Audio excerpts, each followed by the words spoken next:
धुवमचल मणोभवं गतिं पत्ते मोच्छामि समय पाहुड मृण्मो सुध केवली भणिदम्।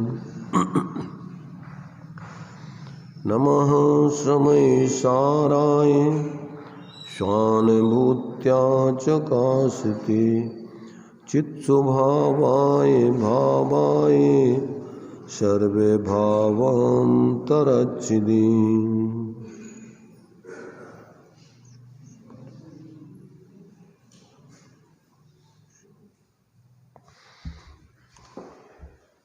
चर्चा अपनी समय सार जी सर्वशुद्ध ज्ञान अधिकार इसके माध्यम से चल रही है। विषय अभी जो चल रहा है 321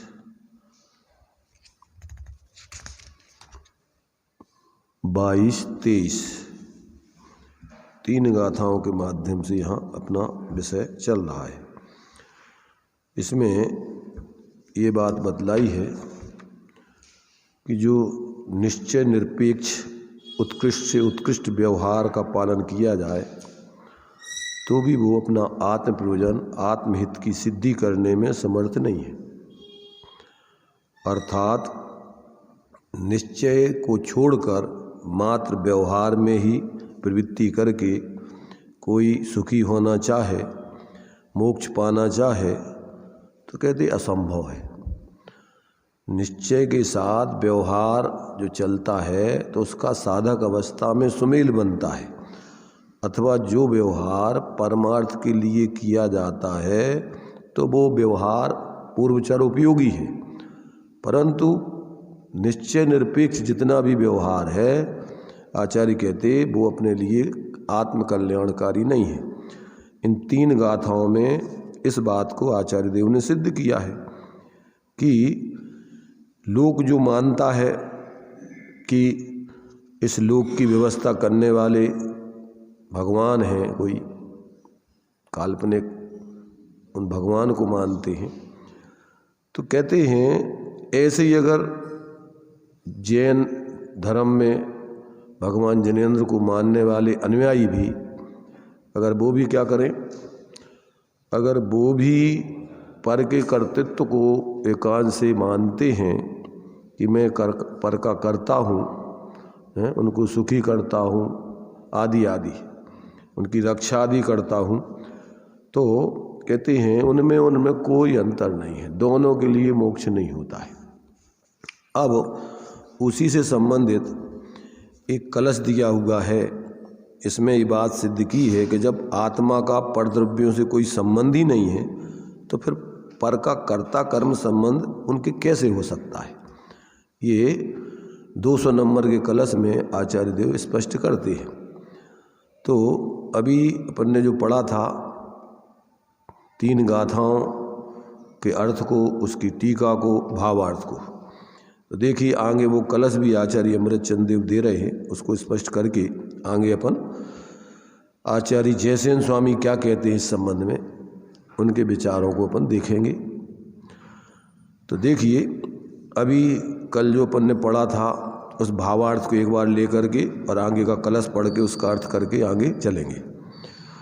जो आत्मा को 584 पेज पर हम पढ़ रहे हैं, जो आत्मा को कर्ता मानते हैं वे भले ही मुनि हो गए हों तथापि वे लौकिक जन जैसे ही हैं, क्योंकि लोक ईश्वर को कर्ता मानता है और उन मुनियों ने आत्मा को कर्ता माना है।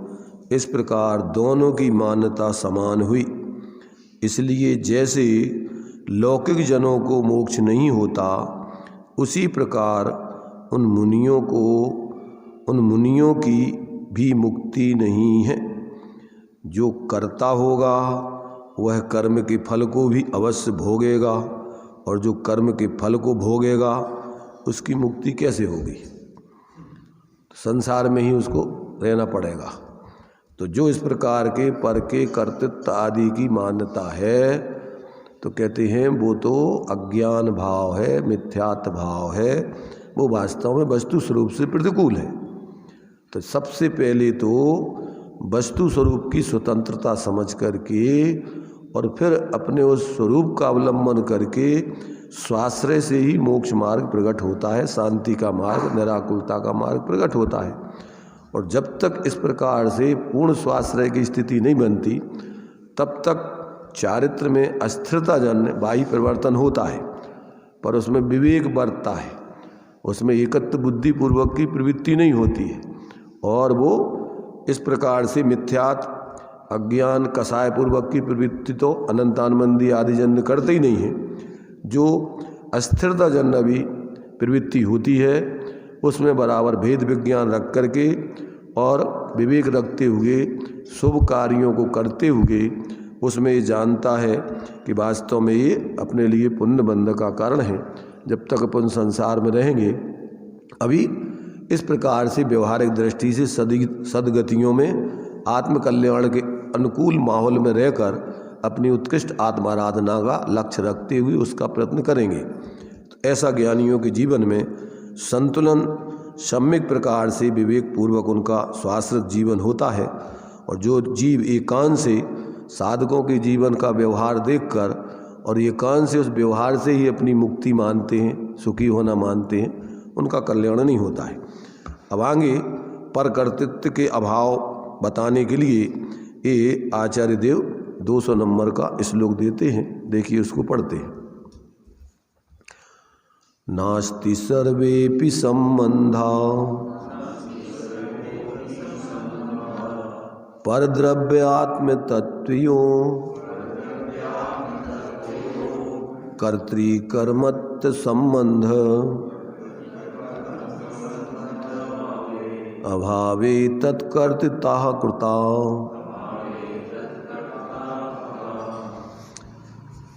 इसमें इसका हिंदी दिया हुआ है। जब कोई संबंध ना पर अर आत्म माही तब करता पर द्रव्य का किस विध आत्म कहाँ ही। उसी का जो है बनारसी दास जी ने जो हिंदी अनुवाद किया है 2 छन्नों में। चेतन अंक जीव लख लीना पुद्गल कर्म अचेतन चीना बासी एक खेत के दो यद्यपि तथापि मिले नहीं को। क्या कहा? चेतन अंक जीव लख लीना, चेतन का स्वरूप जब देख लिया, पुद्गल कर्म अचेतन चीना, तब क्या किया? पुद्गल को अचेतन के रूप में जान लिया। बासी एक खेत के दो, यद्यपि एक ही क्षेत्र में रह रहे हैं दोनों, फिर भी यद्यपि तथापि मिले नहीं को, तो भी दोनों एक दूसरे से मिलते नहीं हैं। जल पय ज्यों जिए तन, इसी का हिंदी अनुवाद है वो। जल पय ज्यों जिए तन मेला पे भिन्न भिन्न नहीं भेला, तो प्रगट जो दे धन धामा क्यों होए मिले सुत रामा। तो निज निज भाव क्रिया सहित व्यापक व्यापी न कोई, करता पुद्गल कर्म को जीव कहाँ से होई। क्या कहा? निज निज भाव क्रिया सहित, प्रत्येक द्रव अपने अपने निज भाव और अपनी अपनी क्रिया सहित रहते हैं। और व्यापक व्यापी न कोई, एक दूसरे में व्यापक पना हो ही नहीं सकता है। तो कहते कर्ता पुद्गल कर्म को जीव कहाँ सो होई। ऐसी परिस्थिति में जीव पुद्गल कर्मों का कर्ता कैसे हो सकता है? पुद्गल का कर्ता किसी रूप में नहीं हो सकता है। तो यहाँ पर देखिए, ये जो अपन ने जो समय सार में श्लोक पढ़ा था उसका अर्थ समय सार में देखिए। परद्रव्य आत्म तत्व सर्वा अपि संबंधा नास्ति। पर द्रव्य और आत्म तत्व का कोई भी संबंध नहीं है। कौन सा संबंध? कोई भी संबंध नहीं है। न कर्ता कर्म पने का, न भोक्ता भोग पने का, न स्वास्वामी पने का, आदि आदि कोई भी संबंध नहीं है। कर्तृकर्मत्व संबंध अभावे, इस प्रकार कर्तृत्व और कर्मत्व के संबंध का अभाव होने से तत्कर्तृता कुतः, आत्मा के परद्रव्य का कर्तृत्व कहाँ से हो सकता है? जहाँ व्याप्य व्यापक संबंध होता है वहाँ पर ही कर्ता कर्म संबंध होता है। व्याप्य व्यापक संबंध एक ही वस्तु में उसके गुण पर्यायों में होता है। काय में होता है? वो द्रव्य व्यापक है और उसके गुण पर्याय व्याप्य हैं, परंतु परद्रव्यों में कोई द्रव्य नहीं व्यापता, इसलिए उसमें कर्ता कर्म संबंध नहीं होता है। अब लोक में चूंकि निमित्त नैमित्तिक संबंध बहुत बनता है, इसलिए अज्ञानी जीवों को उसमें कर्ता कर्मपने की भ्रांति हो जाती है। यही सबसे बड़ा मिथ्यात्व का कारण है। तो परद्रव्य और आत्मा का कोई भी संबंध नहीं है, तब फिर उनमें कर्ता कर्म संबंध कैसे हो सकता है? इस प्रकार जहाँ कर्ता कर्म संबंध नहीं, वहाँ आत्मा के परद्रव्य का कर्तृत्व कैसे हो सकता है? अर्थात नहीं हो सकता। अर्थात आत्मा किसी पर का कर्ता था ही नहीं, है ही नहीं, होगा ही नहीं, परंतु अज्ञानता में जीवों को भ्रम से ऐसा लगता है कि जैसे हम पर के कर्ता हों, पर के भोक्ता हों, पर हमारे रूप हों, हम उन रूप हों, हम पर के मालिक हों, पर हमारे मालिक हों।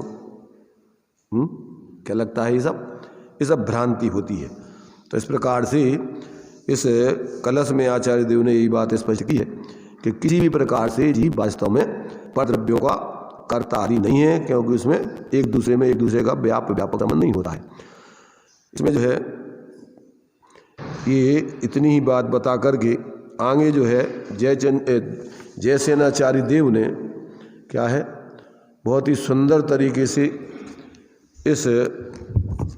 इन 3 गाथाओं को स्पष्ट किया है, और तुम्हारे से आगे की उन्होंने क्या जानकारी दी है।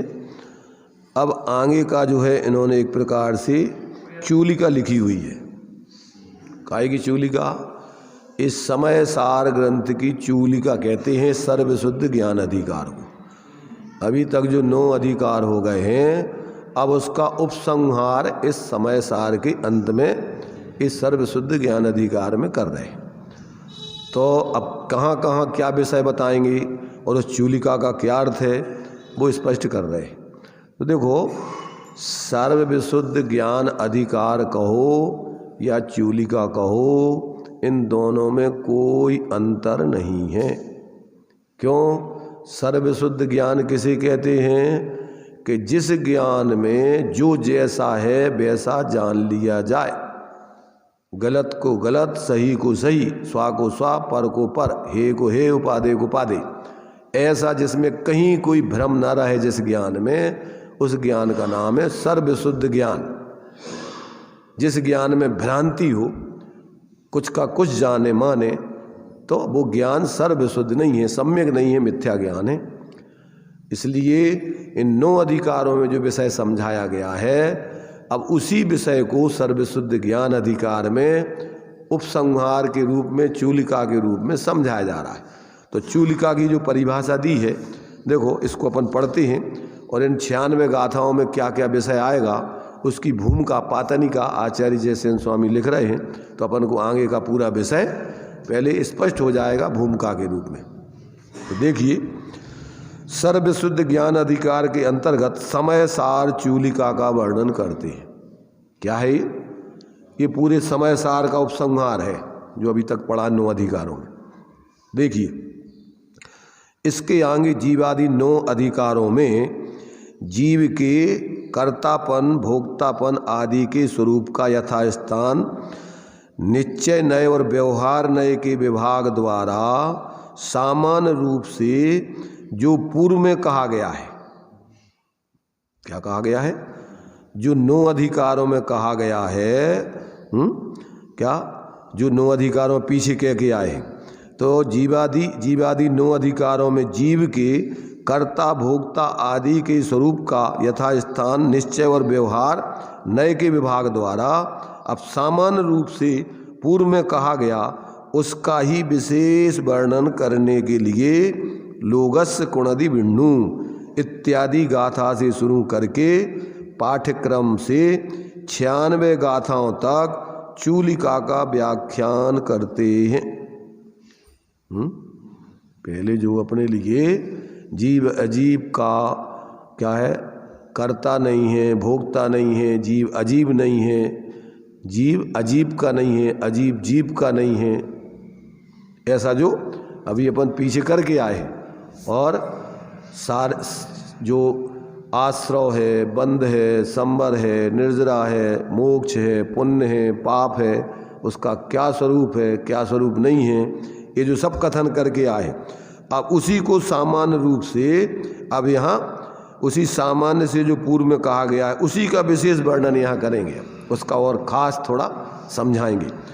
तो कहते हैं कि चूलिका शब्द का क्या अर्थ होता है, विशेष व्याख्यान, उसी का विशेष बताना है कुछ, और कहे हुए और ना कहे हुए का व्याख्यान, जो कह चुके हैं और जो नहीं कह पाए हैं उन दोनों को कहेंगे अभी, और कहे हुए और ना कहे हुए का मिश्र व्याख्यान क्या करेंगे, जो कहा गया ना कहा गया हो उसका मिश्र। जैसे सप्तभंगी में एक अस्ति है, एक नास्ति है, एक अस्ति नास्ति है,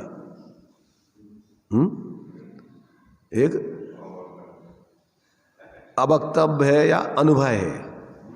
तो अवक्तव्य है तो अब उसको पूर्ण रूपेण फिर कहने की स्थिति नहीं बनती है पूर्ण रूपेण। तो ये जो है अपने लिए इन सब बातों को यहाँ पर अब फिर से इस चूलिका में अथवा सर्वशुद्ध ज्ञान अधिकार में जो किया आए हैं उसमें से विशेष जो अभी तक नहीं बता पाए हैं उसी में से खास निकाल के नयों के आधार से विशेष कथन करेंगे, कहे हुए का ना कहे हुए का व्याख्यान करेंगे, और उसमें दोनों का मिश्र व्याख्यान किया जाएगा।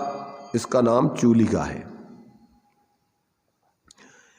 वहाँ 96 गाथाओं में विष्णु के देवादि पर्यायों के कर्तृत्व के निराकरण की मुख्यता से लोगस्य कुणदि बिण्णु इत्यादि 7 गाथाएं हैं। उसके बाद कर्ता अन्य हैं और भोक्ता अन्य हैं। इस एकांत के निषेध रूप से बौद्ध मतानुसारी शिष्य को संबोधन करने के लिए के हिंदू पज्जयी इत्यादि 4 गाथाएं हैं। एकांत से कोई ये मानता है कि करने वाला कोई और है और भोगने वाला कोई और है, तो ऐसे एकांत मत के खंडन करने के लिए बौद्ध मतानुसारी शिष्यों को, बौद्धों को नहीं, अपने शिष्यों को समझा रही है। तो मुनिराजों को और भी जो इस जैन धर्म में विद्यमान हैं और जो भगवान जैनेन्द्र को मानते हैं, अन्य को नहीं मानते हैं, फिर भी उनकी विपरीत मान्यता अन्य जैसी चलती है, उनको यहाँ पर संबोधन करेंगे। तो इस प्रकार से ऐसे एकांत से जो कोई कर्ता कोई भोक्ता मानते हैं उनको 4 गाथाएं। इसके बाद सांख्य मतानुसार शिष्य के प्रति एकांत से जीव के भाव मिथ्यात्व के अकर्तृत्व का निराकरण करने के लिए मिच्छत्ता यदि पैड़ी इत्यादि 5 गाथाएं हैं। क्या कहा, माने जो पुद्गल कर्मों में जो भाव मिथ्यात्व होता है और जो उसके निमित्त से आत्मा में जो मिथ्यात्व आदि होता है, दोनों का अकर्ता जो सर्वथा मानता है, तो कहते हैं ऐसे एकांत मानने वाले सांख्य मतानुयायी शिष्य के समझाने के लिए ऐसा कहेंगे कि वास्तव में ये जो जीव अज्ञान से मिथ्यात्व आदि के भाव करता है उसका कर्ता प्रकृति नहीं है, पर नहीं है, उसका कर्ता तो जीव ही है, पर्यार्थिक नय से। तो जो एकांत से आत्मा को शुद्ध मानते हैं और रागादिक भावों को मिथ्यात्व आदि जीव के भावों को प्रकृति का ही मानते हैं, प्रकृति के भाव मिथ्यात्व आदि नहीं समझते, तो उनके निराकरण करने के लिए इस प्रकार से 5 गाथाएं कहीं जाएंगी। बहुत मार्मिक विषय हैं ये सब आगे। उसके बाद ज्ञान अज्ञान शोक दुख आदि भावों को कर्म ही एकांत से करता है और आत्मा नहीं करता, इस प्रकार की मान्यता वाले सांख्य मत के निराकरण हेतु पुनः कम्मे ही अन्नानी दू इत्यादि 13 गाथा सूत्र कहेंगे। काय के लिए समझाना यहाँ? एकांत से जो आत्मा में अज्ञान रूप परिणमन होता है, सुख दुख आदि रूप परिणमन होता है, तो उन भावों का कर्ता एकांत से कर्म को ही मानता है, आत्मा को नहीं जानता है। ऐसे सांख्य मतानुयायी शिष्य को समझाने के लिए 13 गाथाएं कहेंगे। इसके बाद कोई प्राथमिक शिष्य शब्दादि पंचेंद्रिय के विषयों का विनाश करना चाहता है। बहुत मार्मिक विषय हैं सब। क्या कह रहे?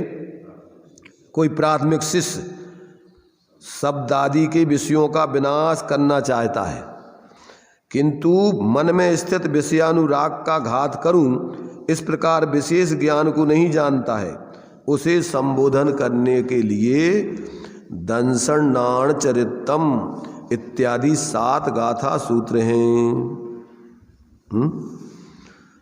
क्या कर रही?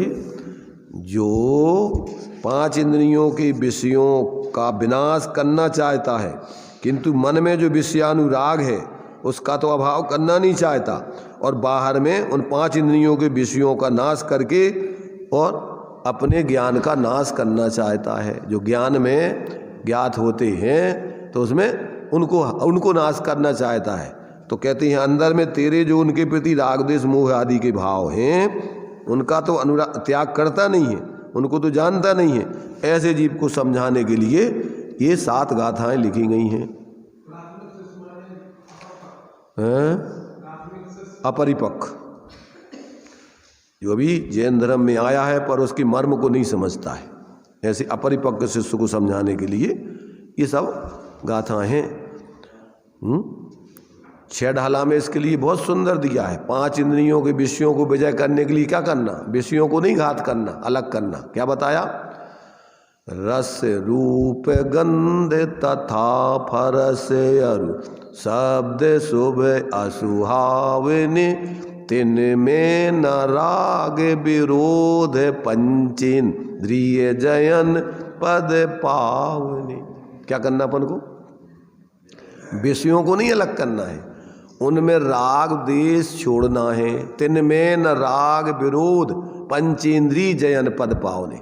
पंच इंद्रियों के विजेता पद को पाना है तो किसी पदार्थ में राग देश मोह मत करो, ये उनको जीतना है, ना कि आंखें फोड़ लेना, ना कि कान बंद कर लेना।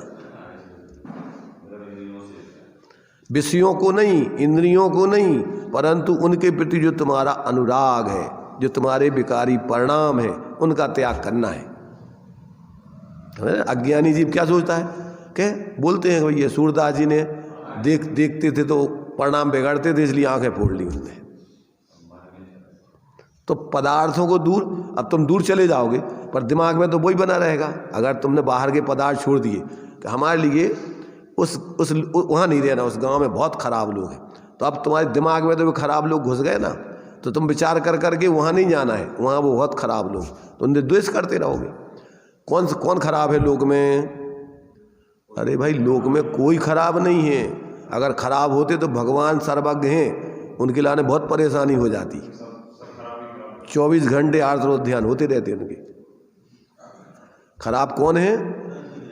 देखो इसके लिए तो कबीरदास जी ने लिखा है, बुरा जो देखन में चला बुरा न दिखा कोई, और जो दिल खोजा आपना मुझसे बुरा न कोई। देखो कबीरदास जी ने जो है ये सब जैन धर्म के सिद्धांत लिए कुछ सब।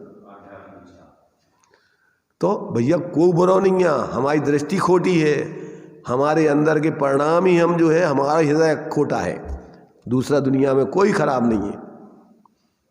ठीक है, इसलिए विश्व में कोई अच्छा बुरा नहीं है। अच्छा बुरा मानना, अपना मानना, यही बुरा है, यही तुम्हारा मिथ्यात्व है, अज्ञान है, कसाय के भाव है, और यही दुख का कारण है। दुख का कारण क्या है? मोह राग रुस दुख की खान, निज को निज पर को पर जान, फिर दुख का नहीं। दुख का कारण बाहर में नहीं है, अपने अंदर की मूढ़ता है, अज्ञानता है, कसाएं हैं, उनको छोड़ो। और वो कैसे छोड़ोगे? ऐसे कहने से नहीं, विकल्प करते रहने से नहीं, अपने स्वभाव का अवलंबन करने से। अपना स्वभाव कैसा है? शांत निराकुल चेतन हूँ, ज्ञाता दृष्टा आत्म हूँ। तो तुम अपने स्वभाव का अवलंबन करो तो ये विकारी भाव होंगे ही नहीं, और स्वरूप को भूले और बस भूल आपको बस भटके। अब तुम बाहर में देखा और कसाएं चढ़ी, इसलिए श्रीमद जी ने लिखा देखते ही जहर चढ़ता है और कदम रखते ही पाप होता है और सिर पे मौत मंडरा रही है। ये सोच करके अपना कदम रखो, प्रतिदिन का जीवन चालू करो। इसलिए जब तक व्यक्ति को वस्तु स्वरूप का बोध नहीं होता तब तक वो दुनिया में कहीं चला जाए कि ये खराब है, वे खराब है, ये खराब है। जहाँ जाओगे तो ही तुम जो ही सोचोगे। क्यों? कि पुण्य पाप के अनुसार संयोग तो सब जगह मिलेंगे। तो देखिए यहाँ पर ऐसे प्राथमिक शिष्य को जो विषयों को हटाना चाहता है, खत्म करना चाहता है, पर अपने अंदर विषयों के प्रति जो अनुराग है, जो उनके प्रति जो दुर्भाव है वो दूर नहीं करना चाहता, उसके लिए सात गाथाएं। उसके बाद जिस प्रकार स्वर्णकार आदि शिल्पी कुंडल आदि कार्य हथौड़े आदि उपकरणों से करता है और उसके फल मूल्य आदि को भोगता है, तथापि उनसे तन्मय नहीं होता, उसी प्रकार जीव भी द्रव्य कर्म करता है और उसका फल भोगता है, तथापि उनसे तन्मय नहीं होता, इत्यादि प्रतिपादन करने वाली जय सिप्पयोदु इत्यादि 7 गाथाएं हैं। कैसे करता है? मन वचन काय रूपी ये हथौड़े हैं अपने पास, इनका अवलंबन लेकर के अपन कर्म करते हैं, परंतु इन हथौड़ों से जैसे स्वर्णकार तन्मय नहीं होता और उसके फल से जो पैसा आदि मिलता है तो उसका फल भोगता है, उससे तन्मय नहीं होता है, ऐसे ये जीव भी कर्म के उदय, उसका फल और मन वचन काय इनसे कर्म तो करता है परंतु उसमें तन्मय नहीं होता। ऐसा समझाने के लिए 7 गाथाएं हैं। उसके बाद यद्यपि सफ़ेद मिट्टी चूना व्यवहार से दीवाल को सफ़ेद करती है, क्या होता है ध्यान रखना। अभी चूना की जगह अपन ये लगा लो, ये रंग अपन जो पोतते हैं, तो ये क्या करता है? व्यवहार से दीवाल को सफ़ेद आदि हरा नीला पीला करता है, तथापि निश्चय से तन्मय नहीं होता। चूना वो अलग रहता है, दीवाल अलग रहती है, वो एक दूसरे में तन्मय नहीं हो जाते। उसी प्रकार जीव भी व्यवहार से गेयभूत द्रव्य को जानता है, देखता है, त्याग करता है और श्रद्धा करता है, तथापि निश्चय नए से उससे तन्मय नहीं होता है। ये सब व्यवहार से ही व्यवस्था है। इत्यादि ब्रह्म अद्वैत मतानुसारी शिष्य के संबोधन के लिए जय सेठिया इत्यादि 10 गाथा सूत्र हैं जो ऐसा मानते हैं एको ब्रह्म द्वितीयो नास्ति, इस विश्व में एक ब्रह्म ही फैला हुआ है और कुछ नहीं है। ऐसे प्रत्येक आत्मा सब पदार्थों में फैल जाती है, जो गेयों को जानती है तो उनसे तन्मय हो जाती है, ऐसा मानती है। इसलिए वो क्या करता है? गे आकार ब्रह्म मल माने, नाश करन को उद्यम ठाने, वस्तु स्वरूप मिटे तब क्यों ही, मूरख खेद करे तब यूं ही। क्या अर्थ हुआ? जो ज्ञान में जो व्यवहार से जानपना होता है गेयों का, उससे जीव अज्ञानी जीव मानता है कि हमारे आत्मा में दोष हो गया है। गे आकार ब्रह्म मल माने, आत्मा का दोष मानता है वो, और क्या करता है? ज्ञाकार ब्रह्म मल माने, नाश करण को, अपने ज्ञान में जानने वाले ज्ञान को मिटाना चाहता है। और वस्तु स्वरूप है वो तो स्वपर प्रकाशी ज्ञान का स्वभाव है, तो वस्तु स्वरूप मिटे तब क्यों ही, और मूर्ख खेद करे तब यूं ही। तब मूर्ख व्यर्थ में ही संकल्प विकल्प करके दुखी होता रहता है। अगर ज्ञान में से गेयों को निकालोगे तो सर्वज्ञ भगवान के ज्ञान में तो सब आ रहा, अब वो कैसे निकालें? तो ज्ञान का स्वभाव है स्वपर को जानना, पर उससे कोई ज्ञान अशुद्ध नहीं हो जाता है, वो तो ज्ञान की स्वच्छता है। तो ऐसा जो भ्रांति करके और क्या करते हैं कि जो गेयों को इस प्रकार से द्रव्य में आता हुआ देखते हैं, तो उसी प्रकार जीव भी व्यवहार से ज्ञेयभूत द्रव्य को जानता है, देखता है, त्याग करता है, श्रद्धा करता है, तथापि निश्चय से उसमें तन्मय नहीं हो जाता है। इत्यादि ब्रह्म अद्वैत मतानुसारी शिष्य के संबोधनार्थ जय सेडिया इत्यादि 10 गाथा सूत्र हैं। उसके बाद देखो ये बहुत मार्मिक विषय है, सारे विपर्यासों को तोड़ने के लिए अंतिम संहार चल रहा है।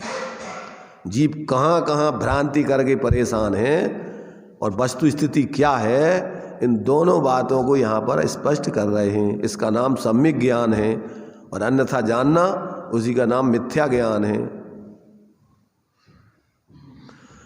उसके बाद शुद्धात्म भावना रूप निश्चय प्रतिक्रमण, निश्चय प्रत्याख्यान, निश्चय आलोचना और निश्चय चारित्र के कथन की मुख्यता से कम्मम जम पुब्ब कदम इत्यादि 4 गाथा सूत्र हैं। उसके बाद राग द्वेष की उत्पत्ति के विषय में अज्ञान रूप सुखी बुद्धि रूप दोष ही कारण है। गजब हो गया। क्या कहा? जो जीव के जीवन में विकारी परिणाम होते हैं राग द्वेष मोह आदि के, तो कहते हैं उसकी उत्पत्ति के विषय में अपना अज्ञान रूप सुखी बुद्धि का दोष ही मूल कारण है। ज्ञान में भ्रम ही उसको, उस कसायों को और मिथ्यात आदि को पैदा करने का निमित्त है, यानी वो मूल कारण है उसका। अपना बुद्धि दोष ही कारण है, अचेतन शब्दादि विषय कारण नहीं है। ऐसा कथन के लिए निंददी संथुति बैणाणी इत्यादि 10 गाथा सूत्र हैं। इसके बाद उदयागत कर्म का वेदन करता हुआ यह कर्म मेरा है, मेरे द्वारा किया गया है, ऐसा मानता है। और जो स्वास्थ्य स्वभाव से रहित होकर सुखी तथा दुखी होता है, वह फिर से दुख के बीज रूप 8 प्रकार के कर्म बांधता है। ऐसा कथन करने की मुख्यता से वेदंतो कम फलम इत्यादि 3 गाथाएं। जो कर्म के उदय में ये मेरा कर्म है, मुझे भोगना पड़ता, माने मुझे मेरा कर्म है इसलिए मैं भोगूंगा, उससे सुखी दुखी जुड़ करके होता है। तो कहते हैं अपने स्वरूप को न जानते हुए उससे स्वरूप से रहित होकर उन कर्म के फल को भोगता है, वो नए तरीके से फिर 8 कर्मों के कारणभूत ऐसे कर्मों को बांधता है। दुख के बीजभूत 8 प्रकार के कर्म फिर से बांधता है इत्यादि 3 गाथाएं। इसके बाद आचारांग, सूत्रकृतांग आदि द्रव्य श्रुत इंद्रियों के विषय, द्रव्य कर्म, धर्म द्रव, अधर्म द्रव, आकाश द्रव, काल द्रव तथा शुद्ध निश्चय नय से राग आदि भी शुद्ध जीव का स्वरूप नहीं है। ऐसे व्याख्यान की मुख्यता से सत्थम नाणम न हवदी, शास्त्र ज्ञान नहीं है इत्यादि 15 गाथा सूत्र हैं। इसमें देखो कितनी बातें दी गई।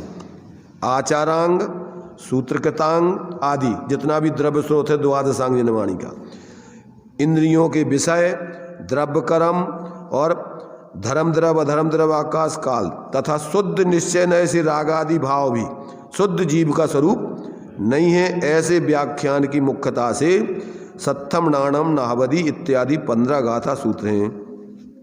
उसके बाद बहुत मार्मिक विषय चलेगा इसमें पूरा का पूरा।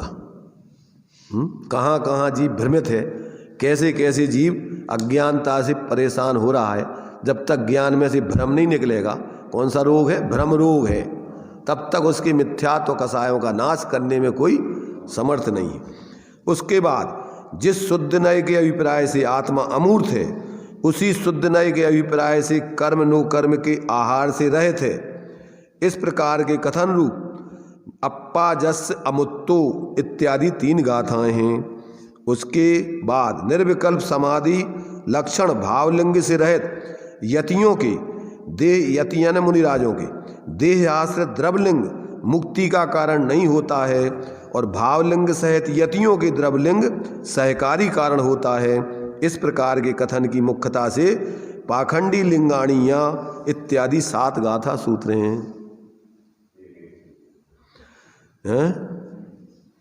पुनः समय प्रावृत्त के अध्ययन के फल के कथन रूप ग्रंथ समाप्ति के लिए जो समय पाहुड़मिणम इत्यादि 1 गाथा सूत्र कहते हैं, इस प्रकार 13 अंतराधिकारों द्वारा समय सार चूलिका अधिकार में समूह रूप से पातनिका जानना चाहिए। तो ये भूमिका में पहले प्रस्तावना में तुम्हारे लिए इस अधिकार का पूरा सार बता दिया। अब आगे उसका खुलासा गाथाओं में क्रम से चलेगा। तो अब जो है अपन ने जो 3 गाथाएं पढ़ ली हैं, अब उन 3 गाथाओं की तात्पर्य वृत्ति हिंदी यहाँ से चालू होती है। तो देखिए, अब 13 अधिकारों का यथाक्रम से विशेष व्याख्यान किया जाता है। वह इस प्रकार है। अभी जो 3 गाथाएं पढ़ चुके अपन कि जो एकांत से व्यवहार को ही ग्रहण करके और अपने को कल्याणकारी मानते हैं, सुखी होना चाहते हैं, उनका खुलासा। तो वो इस प्रकार से, जो एकांत से आत्मा को कर्ता मानते हैं उसको अज्ञानी जनों की तरह मोक्ष नहीं होता है, ऐसा उपदेश देते हैं। लोगस्य कुणदि विण्णु सुर नारय तिरिय मानुषे सत्य। लोक मत में विष्णु करता है। किसको करता है? देव, नारक, त्रयंच, मनुष्य आदि प्राणियों को। समणानमपि या अप्पा यदि कुब्बदी छब्बि काय, यदि श्रमणों के मत में भी आत्मा करता है इन सबको। किसको? 6 काय के जीवों को। लोग समणानमेवं सिद्धंतम पढ़िना दिस्सदी विशेषो।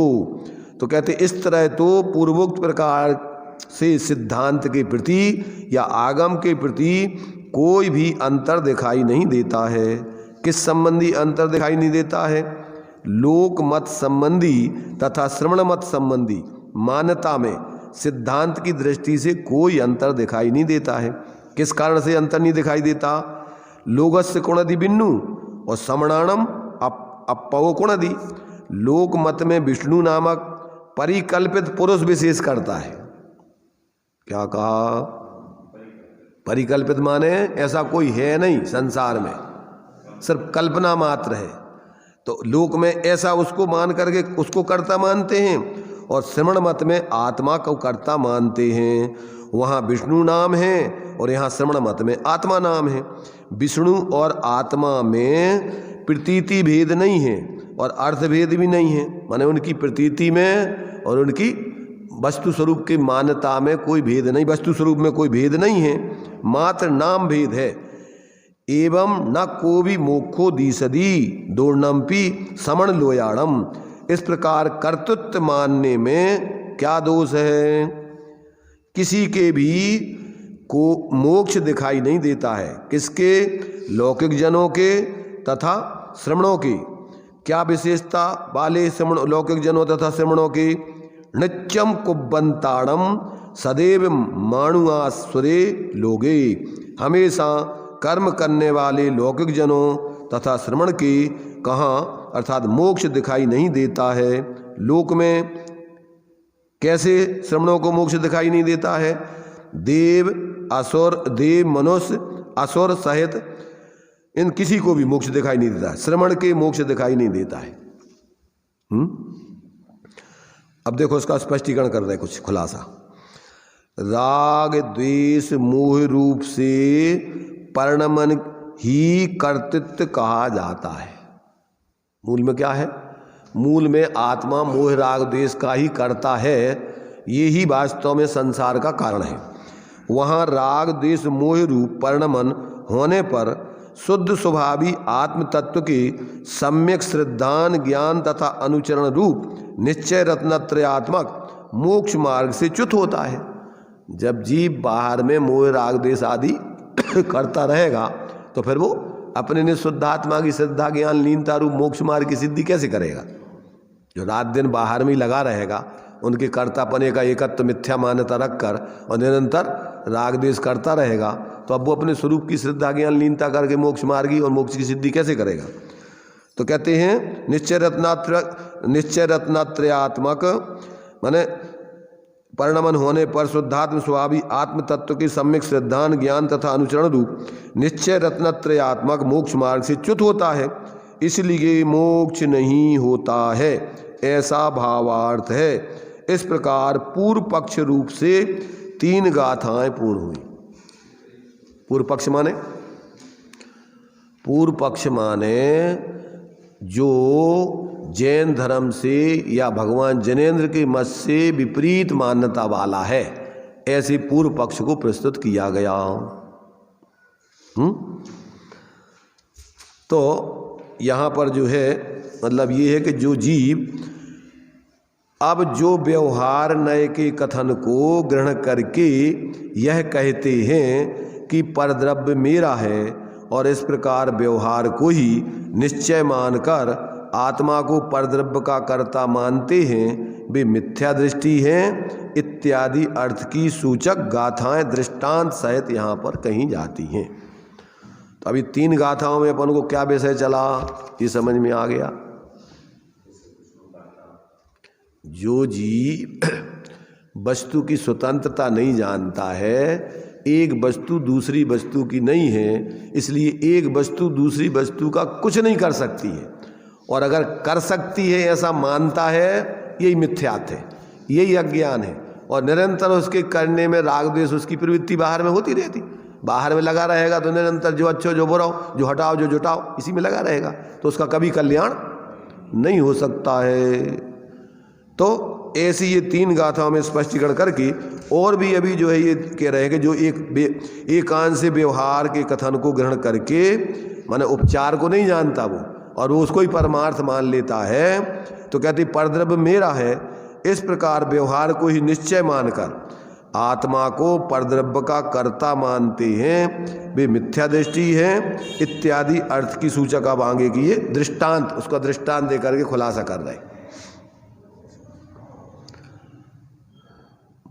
देखिए गाथाएं पढ़ते हैं।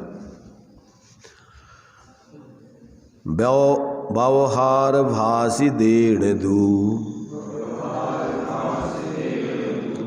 परदब्बम मम भणन्ति अविधि दत्था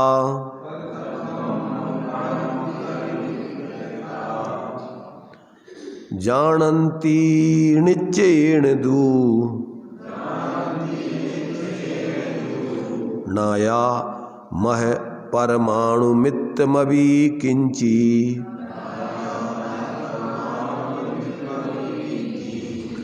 जय कोवि नरो जम्पदी अहम गाम विषय नयर रट्ठम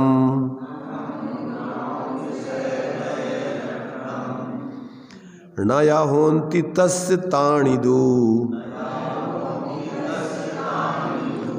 भणदिया मोहेण सो अप्पा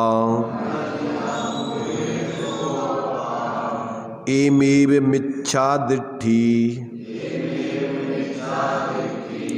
नाणीनि संशयं हवदि एषो जो परदब्बम मम इति जानन्तो अपगम कुणदी तम्माणामेति नच्चा धोर्णं वि एदान कत्व्यवसायम् परदब्बे जानन्तो जाने जो दिट्ठी रही दाड़म। देखिए उसका हिंदी।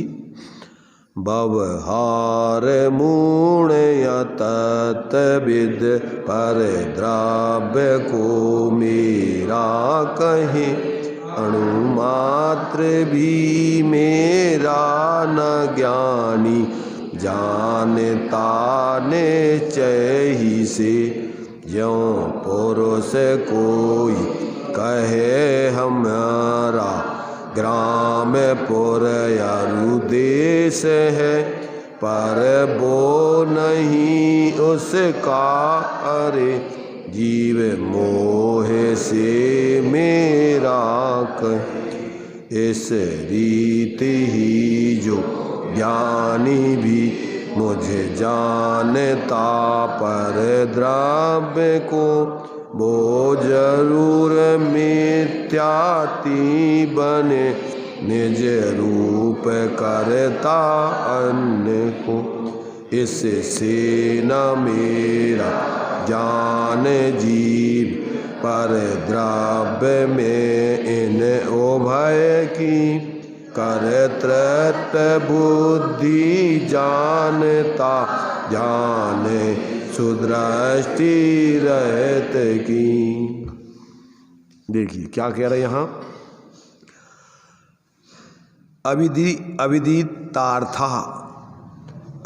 अर्था, जिन्होंने पदार्थ के स्वरूप को नहीं जाना है ऐसे पुरुष, व्यवहार भाषितेन तु, व्यवहार के वचनों को ग्रहण करके, उपचार में व्यवहार में ऐसे कहे जाते हैं, ये मकान मेरा है, परिवार मेरा है, देश मेरा है, ये सब असद्भूत व्यवहार के कथन हैं।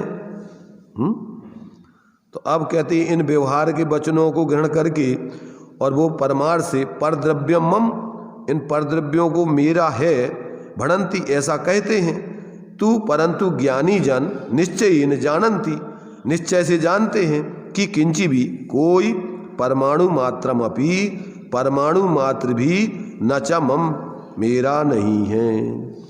देखो दोनों चीज़ें ये समझना चाहिए अपन को। लोक में लोक व्यवहार की दृष्टि से जो संयोग अपन को मिलते हैं उनको अपन व्यवहार माने उपचार से, असद्भुत व्यवहार से उनको अपना कहते हैं।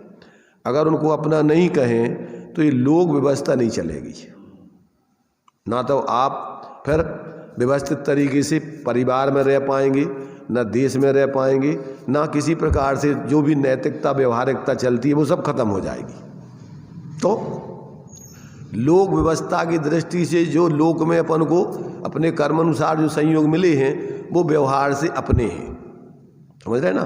पर यहाँ परमार्थ माने एक वस्तु की दूसरी वस्तु माने निश्चय माने क्या, वास्तविक वस्तु का स्वरूप, और व्यवहार माने क्या, उपचरित स्वरूप, संयोग आदि का ज्ञान। देखो वो भी निश्चय व्यवहार दोनों सम्यक ज्ञान के अंग हैं। संयोग को संयोग कहना, व्यवहार से अपना कहना मिथ्यात नहीं है, परंतु परमार्थ से उसी को अपना मान के उसी में लगे रहना और अपना मूल स्वरूप समझ के उसकी आराधना नहीं करना, इसका नाम मिथ्यात है। लोक में तो अपन जो व्यवस्थाएं हैं वो वैसी की वैसी कहेंगे, सम्यक दृष्टि भी ऐसी कहेगा। रामचंद्र जी थे, शायद सम्यक दृष्टि थे, तो मेरी पत्नी, पर अंदर में क्या जानते थे, एक परमाणु मात्र भी मेरी आत्मा को छोड़ के नहीं है। परंतु अभी जब तक गृहस्थ अवस्था में हैं तब तक जो संयोग उनको कर्म के उदय अनुसार मिले हैं उन संयोगों में रहकर और अपनी अंदर की स्वरूप आराधना करना, जो अपन बोलते गे ही पे ग्रह में न रचे ज्यों जलते भिन्न कमल, और नगर नारी को प्यार यथा, ऐसा जीवन जिएगा वो कि सब कुछ बाहर में इनमें रहते हुए व्यवहार से कहते हुए परमार्थ से वो क्या जानेगा, एक परमाणु मात्र भी मेरा नहीं। दृष्टांत क्या दिया कि मुनीम गुमास्ता सेठ के माल को सब नौकरों चाकरों से मेरा काम बिगाड़ दिया तुमने, हम तुम्हें हटा देंगे यहाँ से, पर अंदर में क्या जानता है, इसमें एक परमाणु मात्र भी मेरा नहीं। और अगर वो अपना मान लेवे तो वो पर गुमास्ता मुनीम नहीं कहलाएगा, चोर बन जाएगा। ऐसे सम्यक दृष्टि जीव भी इस संसार के व्यवहारिकता के सारे कार्य भूमिका अनुसार करते हुए अपनी आत्मा को छोड़ के एक परमाणु मात्र भी अपना नहीं जानता है। और जब अंदर में अपनी स्वरूप की आराधना तो उसकी भूमिका अनुसार चलती है, श्रद्धा ज्ञानलीनता अपने में रहती है, पर में पर का विवेक रहता है, उसका नाम सम्यक ज्ञान है। संयोग को संयोग जानना, संयोगी भावों को आश्रव भाव जानना, और वास्तव में ये भूमिका अनुसार अभी जब तक पूर्ण वितराग नहीं होते तो अभी भूमिका अनुसार चलेंगे, पर ये है ऐसा जानता है। वो क्या जानता है ज्ञानी, आश्रव दुखकार घनेरे और बुद्धिबंत तेने, उनसे निवृत्ति करने के लिए सावधान रहता है निरंतर। तो ऐसा विवेक रख करके व्यवहार को व्यवहार समझना ये सम्यक ज्ञान है। परंतु उस व्यवहार में ही मूढ़ हो जाना और परमार्थ को समझना नहीं, उसकी आराधना नहीं करना, इसका नाम मिथ्या दृष्टिपना है। व्यवहार मूढ़ जीव है। झगड़ा काय का है? निश्चय व्यवहार का है कि मूढ़ता है निश्चय व्यवहार की, उसका झगड़ा है। अपन निश्चय व्यवहार के यथार्थ स्वरूप को नहीं जानकर आचार्य तो तुम्हें निश्चय व्यवहार से वस्तु स्वरूप समझा रहे, और अपन ने क्या कर लिया? अपन ने सर्वथा उस निश्चय व्यवहार को अलग अलग कर दिया, जबकि वे तो सम्यक ज्ञान के अंश हैं। निश्चय व्यवहार सम्यक ज्ञान में होता है, मिथ्या दृष्टि की नहीं होता है, आभास होता है उसको। तो एकांत से जिसने अपने को अकेला निश्चय वाला मान लिया अथवा जिसने अपने को व्यवहार वाला मान लिया, वे तो क्या हो गए? वे तो फूटी आंख वाले जैसे काने व्यक्ति होते ना, उनका मुंह देखना अपशकुनकारी है। 10 कोस पे मिले काना तो लौट करके घर आना। कहीं जा रहे हैं अपन किसी काम के लिए तो क्या होता है, अगर अपन को मिल जाए तो ऐसे धर्म के क्षेत्र में जो एकांत पक्षी लोग, ये बहुत खतरनाक लोग होते हैं, जिनने वस्तु स्वरूप को समझा नहीं और निश्चय व्यवहार के स्वरूप को ना समझ के वो पार्टी बना ली निश्चय व्यवहार की एकांत से। ये बहुत सामान्य व्यक्तियों से भी ज़्यादा खतरनाक है ये। इसलिए क्योंकि इनके अंदर हमेशा मोह देखते ही दुर्भाव पैदा होता है। क्या होता है? बुद्ध जिनने मान्यता ही बना रखी कि ये फलाने वाले हैं, तो अब अरे भाई क्या करते हो? सब जीव हैं, स्वभाव से परमात्मा स्वरूप हैं, उनके प्रति दुर्भाव करके अपनी दुर्गति करोगे। उनका तो अगर समझदार है उनका क्या होगा? एक दूसरे को दुर्भाव देख देख के करते रहोगे तो किनका क्या होगा? देखो इस संबंध में एक दृष्टांत पड़ा था। लोक में व्यवहारिक दृष्टि से काने को बुरा माना जाता है, ठीक है ना। तो गांव में एक व्यक्ति की इस प्रकार की प्रसिद्धि थी, तो राजा ने कहा यार ऐसा व्यक्ति अपने गांव में नहीं रहना चाहिए। अब ऐसा व्यक्ति है तो उन्होंने कि हम परीक्षा करेंगे, पहले परीक्षा करें उसकी। तो परीक्षा करने में उसकी ये प्रसिद्धि थी कि जिस दिन इस काने का कोई मुंह देख ले तो उस दिन उसको खाना नहीं मिलता, खाने को उसको उस दिन भूखा मरना पड़ता है। तो राजा ने क्या किया, उसको कहा कि भाई सुबह सुबह बहुत जल्दी तो हमारे यहाँ आना, काम है तुमसे। ठीक है, हुजूर ने कहा। सुबह सबसे पहले वो बिल्कुल सूर्य उगने के पहले वो पहुँच गया और राजा ने उसको देखा, उसने राजा को देखा। उन्होंने कहा हुजूर आज्ञा। नहीं कोई बात नहीं कि जाओ, भेज दिया। अब क्या हुआ, भाग्य से दुर्भाग्य से कि पड़ोसी राजा के पास समाचार आया कि पड़ोसी राजा अपने राज पर चढ़ाई करने वाला है और वो चल दिया, उसने तैयारी करो। अब वो राजा क्या हुआ कि वो सुबह से चिंता में पड़ गया। अब पूरी की मंत्रियों को बुलाया मीटिंग की और वो लग गया सेना में ना की सेटिंग करने में। दिन भर भोजन में उसी में लगा रहा कि अब भोजन तो ठीक है, अब सेना चढ़ जाएगी तो क्या होना उसमें। शाम हो गई, शाम को पता पड़ा कि नहीं वो तो झूठी बात थी, तो राजा कोई चढ़ाई नहीं कर रहा, किसी ने ऐसी अफवाह फैला दी। तो उसने कहा अरे यार जी तो वास्तव बहुत गड़बड़ है ये तो। अब उन्होंने सोचा कि इसको जहाँ भेजेंगे वहाँ के लोग परेशान होंगे, इसलिए इसको तो फांसी दे दो अपन। और उसको घोषणा कर दी कि इसको अरे इस फांसी पे चढ़ा दो। फांसी पे चढ़ाने के लिए आदेश दे दिया जिस दिन फांसी चढ़ना थी। अब उसकी अंतिम इच्छा पूछी जाती है कि अंतिम इच्छा तुम्हारी क्या है, बोलो। तो उन्होंने कहा महाराज हमारी एक इच्छा है कि हमारा देश का ये राजा, इसका जो मुंह देख लेता है उसको फांसी की सजा मिलती है। सुबह सुबह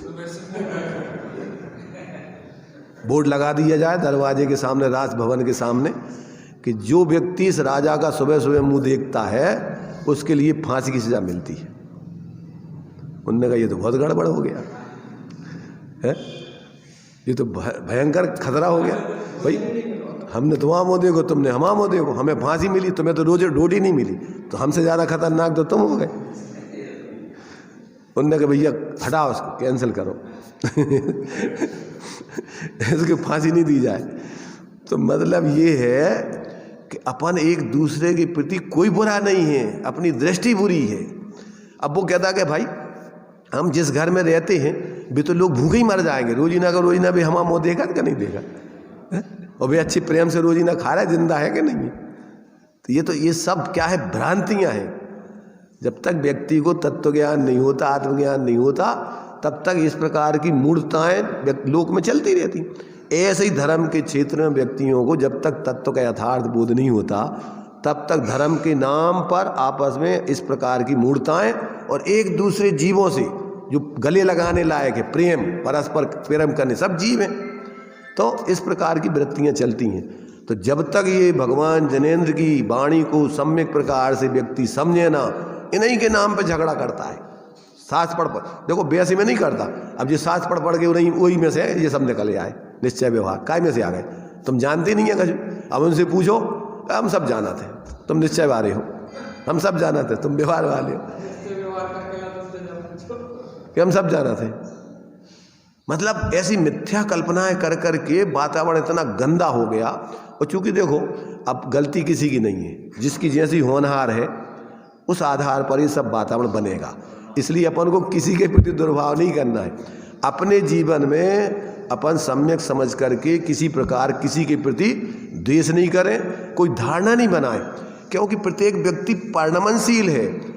एक व्यक्ति अंजन चोर, इसके पहले जब तक वे वहाँ मुनिराज के पास नहीं पहुँचे, इसके पहले सप्तव्यसनी थे और वहाँ गए और सुधर के कितनी देर लगी उनमें, शाश्वत हो गया वो। उसके भाव जो हुए वे तो क्षणिक हैं। आए, गलती हुई, सुधार कर लिया, अरे यार ये गलती समझ में, तो भी सुधार, और अपन ने धारणा बना ली कि वो व्यक्ति ऐसा है, देखते ही साथ उसको जहर चढ़ता है। तो ये महामिथ्या दृष्टिपने का लक्षण है कि किसी व्यक्ति को सर्वथा कूटस्थ मान लिया, उसके परिणामों को तुमने परिवर्तनशील नहीं मारा। प्रत्येक व्यक्ति प्रति समय बदल सकता है, समझ सकता है, और जिसको तुम दुर्भाव कर रहे वो तुमसे पहले मोक्ष जा सकता है, और तुम तो ऐसे दुर्भाव से मोक्ष जाओगे नहीं। तो ऐसा जो है यहाँ अपन को इन सब बातों को बता रहा है कि जो जीव एकांत से व्यवहार को, संयोगों को क्या है अपना मान लेता है, उपचार को उपचार नहीं जानता है, और अपने स्वरूप को अंदर में परमार्थ से नहीं देखता, अनुभव करता है, ऐसे जीव कहते हैं वास्तव में ये अज्ञानी है, मिथ्या दृष्टि है। देखिए इसको पढ़ते हैं थोड़ा। यथा जैसे कोई मनुष्य हमारा ग्राम, हमारा देश, हमारा नगर, हमारा राष्ट्र इस प्रकार कहता है, किंतु वे उनके नहीं हैं, मोह से वह आत्मा मेरे हैं इस प्रकार कहता है।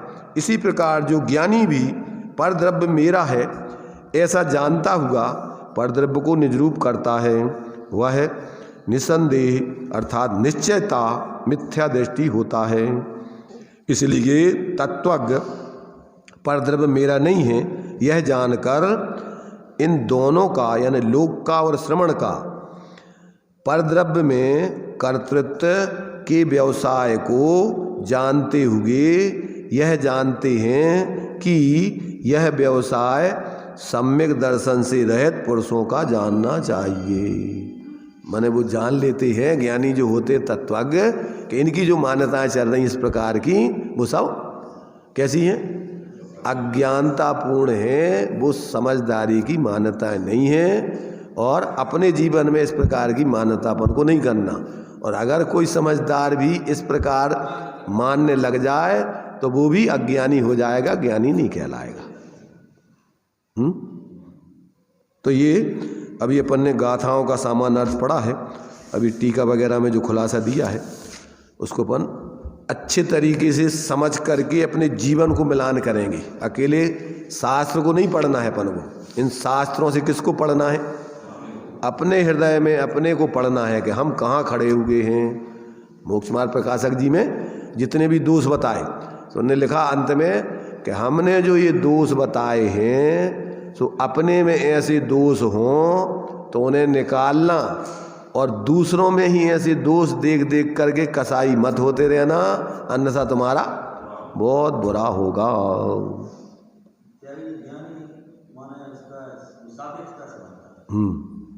सापेक्षता से ही समझना वस्तु स्वरूप है, जैसा वस्तु का स्वरूप है वैसा समझना, निरपेक्षता भी समझना, सापेक्षता भी समझना।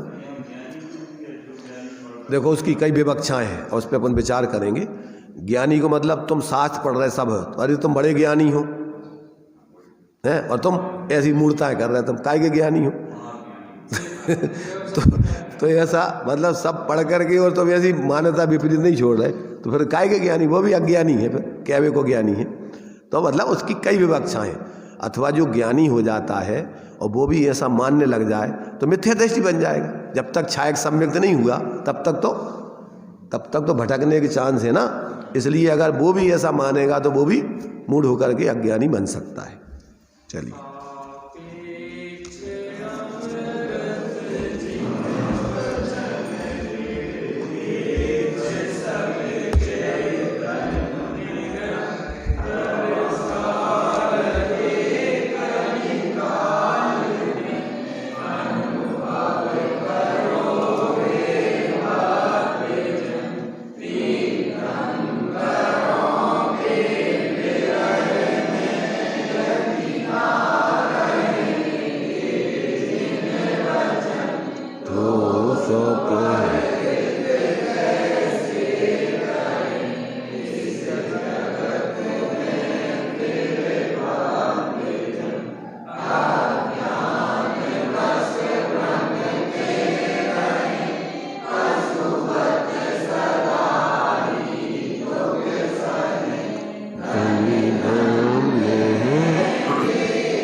जय गुरु दत्तात्रेय